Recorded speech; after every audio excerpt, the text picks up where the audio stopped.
Hey guys welcome back. তো টুইটারে যদি তুমি আমাকে ফলো করছো তো মাঝে মাঝে দেখতে পাবে যে আমি বেশ ন্যারেটিভ এই টার্মটা বেশ ইউজ করি। তো তুমি একদিক থেকে আমাকে এর প্রতি বায়াস ধরতে পারো। আসলে আমার মেন অ্যাপ্রোচটা কি হচ্ছে, বা তুমি যদি প্রিন্সিপাল অ্যাপ্রোচ ধরো আমার, তো আমি প্রজেক্ট ওই সমস্তই খুঁজি যে যার ফান্ডিং ভালো আছে, বা ধরে নাও যে তোমার ট্রেন্ডিং ন্যারেটিভকে ফলো করছে। তো এখন যদি তুমি হট ন্যারেটিভগুলো দেখো তাহলে তোমার হচ্ছে এআই এজেন্ট মার্কেটে খুব চলছে এখন, তারপর তোমার ডিপিন, দেন ডিসাই, এগুলো তোমার ন্যারেটিভ হচ্ছে, ঠিক আছে। আর ন্যারেটিভ যদি টার্মটা তোমাকে আবার নতুন লাগছে তো ওটাকে তুমি এভাবে ধরতে পারো যে মার্কেটে কোন টপিক নতুন চলছে, বা কোন সেক্টর, বা মানে কি আছে একটা, বা কোন একটা গল্প মার্কেটে চলছে যে এটা ফিউচারে অনেক কিছু চেঞ্জ করে দিতে পারে, ওটাকে তুমি সিম্পল ভাবে ন্যারেটিভ হিসাবে ধরতে পারো, ঠিক আছে। তো এআই এজেন্ট চলছে, ডিপিন চলছে, ডিসাই চলছে, রিয়েল ওয়ার্ল্ড অ্যাসেট চলছে, RWA। আর একটা তোমার আন্ডার দ্য রাডার ন্যারেটিভ কিছুদিন আগে ছিল, এখন হঠাৎ করে ওর যে বাজ ওটা একটু কমে গেছে, তো ওটা হচ্ছে তোমার অ্যাকাউন্ট অ্যাবস্ট্রাকশন। আর তুমি যদি আরো ইয়ারড্রপ গুলো ফার্ম করছো তো তুমি 2-3 দিন আগেই দেখেছো যে জিওন বলে একটা ইয়ারড্রপ ছিল, ওটা তোমার লোক পেয়েছে, বেশ ভালো অ্যামাউন্ট পেয়েছে যারা যারা পেয়েছে, তো ওটা বেশ ভালো প্রাইসে আছে। আর আজকে যে তোমার প্রজেক্টটা নিয়ে আমরা কথা বলবো ওটাও তোমার এই যে নতুন ন্যারেটিভ অ্যাকাউন্ট অ্যাবস্ট্রাকশন, ঠিক আছে, যেটা আন্ডার দ্য রাডার আছে, আমি এখনই বলছি। তো ওর উপরেই বেস্ট হয়েছে।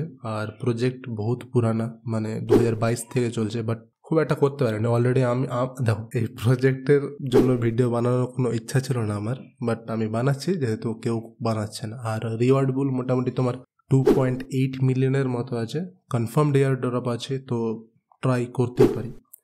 আর এটা এয়ার ড্রপের জন্য আগে এটা দেখো। भाई जितना बड़ा फायदा दिखता है ना, इन सब में रिस्क भी उतना ही होता है। मेरी तरह रिस्क से इश्क है तो कूद पड़ो, या तो डूबोगे या तो उड़ोगे। তো রিস্ক আছে, বেশি লোক কথা বলছে না, প্রজেক্ট অলরেডি ডেড টাইপের আছে। শুধুমাত্র ন্যারেটিভের জন্য আমি ভিডিওটা বানাচ্ছি। তো যাই করবো একদম নতুন অ্যাকাউন্ট থেকে করবো সবকিছু আমরা, ঠিক আছে, যাতে আমাদের রিস্কটা সব থেকে মিনিমাম হয়। তো আমি যদি অ্যাকাউন্ট অ্যাবস্ট্রাকশনটাকে বলি, ওটা তুমি এভাবে ধরতে পারো। দেখো, ক্রিপ্টো ওয়ালেট আছে একটা, মেটামাস্ক, ট্রাস্ট ওয়ালেট, এগুলো তো এতক্ষণে জেনে গেছো।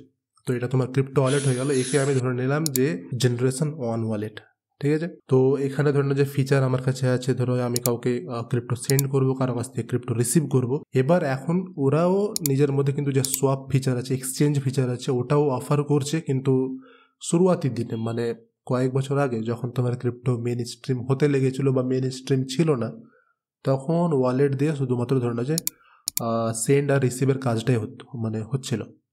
এখন এক্সট্রা অনেকগুলো ফিচার অ্যাড হয়েছে, বাট তবুও তোমার আমি একে জেনারেশন 1 ক্যাটাগরিতে রাখছি। আর অ্যাকাউন্ট অ্যাবস্ট্রাকশন যেটা আছে ওটা তোমার ক্রিপ্টো ওয়ালেটই, কিন্তু আপগ্রেডেড ভার্সন, বা একে আমি তোমার জেনারেশন 2 ধরতে পারি। তুমি এভাবে ধরতে পারো যে মেটামাস্ক ওটা তোমার জেনারেশন 1 ওয়ালেট, ওখানে আমি কিছুটা এক্সট্রা ফিচার অ্যাড করলাম, বা ওকে আমি বেশি ইউজার ফ্রেন্ডলি বানানোর ট্রাই করলাম, তখন আমাদের আসলো অ্যাকাউন্ট অ্যাবস্ট্রাকশন। এবার আরেকটা ফিচার আমি যদি তোমাকে দেখাই, তো মেটামাস্কে আমি তোমার কন্ট্রোল কিভাবে করতে পারবো, শুধুমাত্র সিড ফ্রেজ বা একটা ট্রানজাকশন, মানে এক টাইমে, ঠিক আছে, একটা টাইমে একটা ট্রানজাকশন করতে পারবো। আমি কোনো বান্ডেল অফ ট্রানজাকশন কনফার্ম করতে পারবো না বা এক্সিকিউট করতে পারবো না। কিন্তু যদি আমি অ্যাকাউন্ট অ্যাবস্ট্রাকশনকে ধরি, তো ওকে আমি সিড ফ্রেজ দিয়েও কন্ট্রোল করতে পারবো, বা মাল্টিপল সিগনেচার দিয়ে আমি তোমার কোনো একটা ট্রানজাকশনকে ভ্যালিডেট করতে পারবো, যেটা আমার এক্সট্রা লেয়ার অ্যাড করবে সিকিউরিটির দিক থেকে।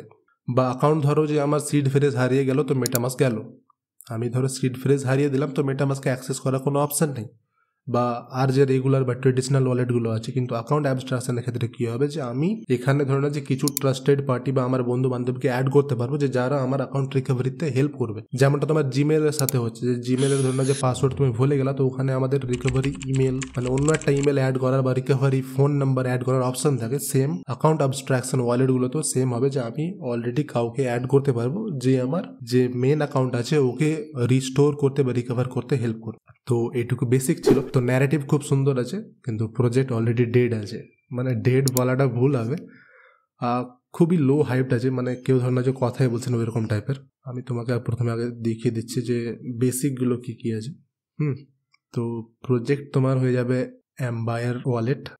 আর এদের টুইটার ফলোয়ার্স যদি তুমি দেখো তো 32.5, নট ফলোড বাই এনি, মানে আমি যাদেরকে ফলো করছি তারা কেউই কিন্তু একে ফলো করেনি। তো চলো আমি প্রথম করলাম, ফলো করে নিব প্রথমে, ঠিক আছে। আর এদের একটা ইভেন্ট চলছে যেটা তোমার এম্বায়ার লেজেন্ড, ইভেন্টের নাম ধরে যে এম্বায়ার লেজেন্ড। এবার দেখো এদের টোকেন কিন্তু মার্কেটে অলরেডি লিস্টেড আছে, যার প্রাইস চলছে মোটামুটি তোমার 0.0145। আর আমি যদি তোমার কয়েন গেকোতে দেখাই, এদের market cap 9.7 million. Market cap খুব একটা বেশি নেই। টোকেন সাপ্লাই তোমার 1 বিলিয়নের মতো। বাকি অল টাইম হাই যদি দেখো তো 0.199 লাগিয়েছিল মোটামুটি 3 বছর আগে। তারপর থেকে কোনো চালা সপ্তাহ নেই, বাট হঠাৎ করে আবার নতুন ইভেন্ট নিয়ে এসেছে, তো আমরা পার্টিসিপেট করব। আর ইভেন্টে তোমার রিওয়ার্ড পুল হচ্ছে 195 মিলিয়ন, ঠিক আছে? 195 মিলিয়নের রিওয়ার্ড পুল আছে। ওর ভ্যালু যদি তুমি ডলারে দেখো তো মোটামুটি কত দাঁড়াবে, আমি একটু ক্যালকুলেট করলাম, $2.8 মিলিয়ন। পার্টিসিপেন্ট বেশি নেই। আমি যে লাস্ট অ্যাকাউন্টটা ক্রিয়েট করেছি রাতে, মানে ট্রাই করার জন্য, ওখানে আমার 221 এক্সপি হয়েছে। আর লিডার বোর্ডের র্যাঙ্ক কিন্তু 128। টোটাল কতটা পার্টিসিপেন্ট আছে ওটা আমি লিডার বোর্ডে গিয়ে দেখতে পেলাম না কতটা পার্টিসিপেন্ট আছে, বাট 221 পয়েন্ট পেয়েছি মাত্র আমি, ঠিক আছে? আমি কিছুই করিনি, শুধুমাত্র ফ্রি টাস্কগুলো করেছি। মানে ফ্রি না, কিছুটা ফিজ যাবে, কিন্তু ফিজটা আবার ওয়ালেট থেকেই পেয়ে যাচ্ছে, তো ফ্রি হয়ে গেল একদিক থেকে। আর রেফার লিঙ্ক তুমি ডিসক্রিপশনে পাবো, মাত্র 5 জন জয়েন করতে পারবো আমার লিঙ্ক থেকে। বাকি তোমাদের লিঙ্ক তুমি কমেন্ট করতে পারো, বা কোড, যে কোড আছে ওটা কমেন্ট করতে পারো। প্রথমে বললাম যে প্রজেক্ট আমাকে খুব একটা সুন্দর মনে হচ্ছে না, কিন্তু রিওয়ার্ড পুল বড় আছে, টোকেন ঠিকঠাক আছে, মার্কেটে অলরেডি লিস্টেড আছে, তো ট্রাই করবো, বাট নতুন অ্যাকাউন্ট দিয়ে। আমরা কিন্তু এখানে দুটো অপশন পাবো, যে আমাদের পুরনো ওয়ালেটকে ইম্পোর্ট করতে পারি বা নতুন ওয়ালেট ক্রিয়েট করতে পারি। আমরা সিকিউরিটির জন্য নতুন ওয়ালেট ক্রিয়েট করবো। তো গেট দ্য এক্সটেনশনে ক্লিক করো। হ্যাঁ, ওয়েবসাইটের লিঙ্কও তুমি ডেসক্রিপশনে পেয়ে যাবে, তো ভয় পাওয়ার কিছু নেই। এখানে দেখতে পারো যে 1000টা ইউজার মাত্র তোমার করেছে। আমি যখন ইনস্টল করেছিলাম তখন 1000 ছিল, আপডেট হয়নি হয়তো, অসুবিধা নেই। অ্যাড টু ব্রেভে ক্লিক করো, দেন অ্যাড এক্সটেনশন। মেটামাস্কে যেভাবে এক্সটেনশন অ্যাড হয় সেম ওই প্রসেসে তোমার এখানেও একটা এক্সটেনশন অ্যাড হবে এদের। এবার এখানে চাইবে তোমার ইনভিটেশন কোড, যেটা আমি তোমাকে দিয়ে দেবো, ওটা তুমি পেয়ে যাবা ডিসক্রিপশনে। বাকি যেমনটা বললাম যে মাত্র 5 জনের জন্যই তোমার এটা ভ্যালিড হবে কোডটা। তো নিজের কোডটাও কিন্তু কমেন্ট করে দেবা, তাহলে অন্যদের সুবিধা হবে। কন্টিনিউয়ে ক্লিক করো, নেক্সট, দেন টার্মস অ্যান্ড কন্ডিশনকে অ্যাকসেপ্ট করে গট ইটে ক্লিক করো। এবার এখানে আসছে যে আমি কি করতে চাইছি, ক্রিয়েট নিউ ওয়ালেট আর ইম্পোর্ট ওয়ালেট আছে, ঠিক আছে? তো আমি ক্রিয়েট করব, ক্রিয়েট, দেন সিড ফ্রেজ, আর এখানে আছে ক্রিয়েট সিড আর import existing seed. Import existing seed মানে আমি পুরনো ওয়ালেট এখানে ইম্পোর্ট করব, যেটা আমরা করব না, ঠিক আছে? আমরা করব নতুন ক্রিয়েট। তো ক্রিয়েট সিডের উপরে ক্লিক করো, দেন পাসওয়ার্ড দাও যে কোনো তোমার ইচ্ছে মতো।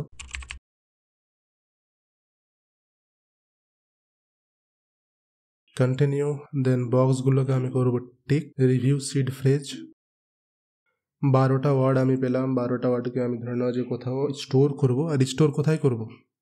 অফলাইন, ঠিক আছে? ডায়েরি, খাতা কলম, এগুলোতে করব স্টোর। এবার ওয়ার্ড নাম্বার 1, ওয়ার্ড নাম্বার 4, 7 আর 10, এই 4টা ফিল করতে হবে। তো 4টা ওয়ার্ড ফিল করার পর কন্টিনিউ এর উপর ক্লিক করো, ওয়ালেট আমাদের কিন্তু ক্রিয়েট হয়ে যাবে। এটা কিন্তু আমরা নতুন ওয়ালেট ক্রিয়েট করলাম। বাকি এখানে ট্যাগ পেয়ে যাবো আমি দুটো। আমি নেক্সটে ক্লিক করো, আর এটাকে গট ইট ক্লিক করো। এবার দেখো এখানে যে অনেকগুলো অ্যাড্রেস আছে, আমি যে কোনো দুটো নিব, ঠিক আছে? একটা বেসিক অ্যাকাউন্টের অ্যাড্রেস নিব আর একটা স্মার্ট অ্যাকাউন্টের অ্যাড্রেস নিব। বেসিক অ্যাকাউন্ট অ্যাড্রেসটা আমার হয়ে যাবে যে জেনারেশন 1 ওয়ালেটের মতো, বাট স্মার্ট ওয়ালেট যেটা আছে ওটা হয়ে যাবে অ্যাকাউন্ট অ্যাবস্ট্রাকশন ওয়ালেট। তো দুটো ওয়ালেটকে আমরা টিক করব, উপরে দুটোই চুজ করো তুমি। বাকি ইম্পোর্ট অ্যাকাউন্টসের উপর ক্লিক করো। এবার এখানে তুমি নাম দিয়ে দিতে পারো ইচ্ছা মতো, শুধুমাত্র অ্যাকাউন্ট 2কে আমি দিয়ে দিচ্ছি যাতে দুটো আলাদা আলাদা আমি বুঝতে পারি। একে আমি স্মার্ট নাম দিয়ে দিচ্ছি, বাস। Save and continue. এবার আমাদের ওয়ালেট ক্রিয়েট হয়ে গেল, আর এখানে আমাকে পিন করার অপশন দিচ্ছে। তো আমি এখানে এক্সটেনশনে ক্লিক করে ওয়ালেটে করলাম পিন। এবার এখানে দেখো যেটা আমি বললাম যে ওরা কিছুটা ফিস দিচ্ছে আমাদেরকে, যেটা আমাদের স্মার্ট ওয়ালেটে অলরেডি আছে, $1 USDC। স্মার্ট ওয়ালেটের আরেকটা ফিচার হচ্ছে যে তোমার ট্রেডিশনাল ওয়ালেটগুলোতে যেটা আছে, আমি যদি ইথেরিয়ামের উপর ট্রানজাকশন করি তো ফিজ আমাকে ইথেরিয়ামের উপর দিতে হবে। আমি যদি পলিগনের উপর ট্রানজাকশন করি তো ফিজ আমাকে পলিগনে দিতে হবে। আমি যদি বেস ইথেরিয়ামের উপরে ট্রানজাকশন করি তো ফিজ আমাকে বেস ইথেরিয়ামের উপর দিতে হবে। কিন্তু স্মার্ট ওয়ালেটের ক্ষেত্রে কী হবে, যে আমি যে কোনো টোকেন বা যে কোনো কয়েনে ফিজ পে করতে পারি। তো আমাদের অ্যাকাউন্ট অলরেডি ক্রিয়েট হয়ে গেল। এবার আমরা আবার ওয়েবসাইটটাতে ব্যাক যাব। ওয়েবসাইটে ব্যাক যাবো, এখানে করবো রিফ্রেশ। আর এখানে শুধুমাত্র তোমার এম্বায়ার এক্সটেনশন যেটা আছে ওটাই কাজ করবে। দেন কানেক্ট এম্বায়ারের উপর ক্লিক করো, পপ আপ ওপেন হবে। দেন কানেক্টের উপর ক্লিক করো। এবার আমাকে এখানে যে কোনো একটা ক্যারেক্টার চুজ করতে হবে। তো এখানে মোটামুটি 4-5টা না 6টা ক্যারেক্টার আছে, তো আমি যে কোনো একটা চুজ করবো। ভাই সাহেব দেখতে একটু ভিতা লিকের মতো আছে, তো একে আমি সিলেক্ট করলাম। দেন সাইনের উপর ক্লিক করো। এবার বেস ইথেরিয়ামের ওপর কিছুটা আমার ফিজ কাটবে। তো ফিজ অলরেডি এরাই আমাকে দিয়েছে, তো আমি একে ফ্রি টাস্ক ধরতে পারি। এখানে আমাদের পেড টাস্কও আছে যেখানে ফিজ রিকোয়ারমেন্ট হবে বা আমাদের কিছুটা ফান্ড ডিপোজিট করে ওর সাথে ট্রানজাকশন করতে হবে, ওগুলো আমরা করবো না, আমরা ফ্রিগুলোই করবো। যেহেতু লোক নেই তো ফ্রিগুলো করেই আমরা লিডার বোর্ডে ভালো র্যাঙ্ক করে নিতে পারবো। ট্রানজাকশন কমপ্লিট হলো, আমি ক্লোজের উপর ক্লিক করবো, দেন কন্টিনিউ। এবার আমি পেয়ে গেলাম নিজের ক্যারেক্টার। এবার বেসিক ফান্ডা হচ্ছে যে আমি এখানে ট্রানজাকশন করব বা ধরুন যে সমস্ত টাস্ক অ্যাভেলেবেল আছে, আমি যদি এখানে তোমার লেজেন্ডসের উপর ক্লিক করি তো আমি অনেকগুলো টাস্ক পাবো এখানে, ঠিক আছে, অনেকগুলো টাস্ক আছে, মোটামুটি সবগুলোই পেইড আছে। শুধুমাত্র যে বাম সাইডে দেখতে পাচ্ছ daily legend spin the wheel, ঠিক আছে, হুইল অফ ফরচুন, এটা ফ্রি আছে। তো এখানে আমি 20 এক্সপি থেকে 300 এক্সপি পর্যন্ত পেতে পারি। পেন্টাগনে যেভাবে স্পিন করতে এখানেও সেম স্পিন করবো। এখানে ফিজ যাবে $1 ওরা আমাকে দিয়েছে, ওটা যদি শেষ হয়ে যায় তো একটু হয়তো আমাকে ইনভেস্ট করতে হতে পারে, কয়েক ডলার বা $1, বাকি শেষ হতে বহুত লেট আছে। আমি যদি আবার ক্যারেক্টারে যাই তো আমার এখন 0 এক্সপি আছে। এবার দেখো যে আমি হুইলটাকে স্পিন করছি, আনলক দ্য হুইল, ওয়ালেটে আবার একটা ট্রানজাকশন যাবে। ওয়ালেটে ট্রানজাকশন মানে তোমার ইসে যাচ্ছে, কি বলে এম্পায়ার যে এক্সটেনশন আছে ওখানে যাচ্ছে। দেন এখানে আবার ফিস যাবে 0.02, সাইনের ওপর ক্লিক করো, দেন কিছুটা টাইম নেবে, দেন আমি ক্লোজের উপর ক্লিক করবো যখন ট্রানজাকশন এক্সিকিউট হয়ে যাবে, দেন ক্লোজ। এবার আসছে আমার স্পিন দ্য হুইল, আমি স্পিন করব। তো স্পিন করে আমি পেলাম 50 এক্সপি। 50 এক্সপি আমার লেভেল 1 থেকে লেভেল 2 হলো। এবার এখানে দেখো যে আমি স্পিন করে কত পেলাম, 50 এক্সপি, ঠিক আছে। এটা উপরে যে ট্রানজাকশন আছে এটা আমার ওটারই ট্রানজাকশন, যে তোমার স্পিন করলাম এর জন্য 50 এক্সপি পেলাম। আর বাকি এই যে এগুলো আছে এগুলো ক্যারেক্টারের উপর ডিপেন্ড করে কিছুটা কিছুটা করে পাওয়া যায়। তো 5, 7, 7, 14, 5, 19 এক্সপি এক্সট্রা পেলাম আমি, তো অসুবিধা নেই। এখন আমাদের ওয়ালেটে কিন্তু $0.93 বেঁচে আছে, যেটা তোমার ইউএসডিসি আছে। এক্সপি আমাদের 103 হয়ে গেল। মেন ফান্ডটা হবে আমাদের এটাই যে ডেইলি আসবো 10 ঘন্টা পর পর আমরা কিন্তু এটা স্পিন করতে পারবো। লেজেন্ডসে আমি যদি যাই, অ্যাভেলেবেল ইন 17 আওয়ার্স, এই যে এটা বাড়িয়ে দিল। কালকে রাত্রে আমি করেছিলাম তখন 10 ঘন্টা ছিল, 10 ঘন্টা পর পর করতে পেতাম, অসুবিধা নেই।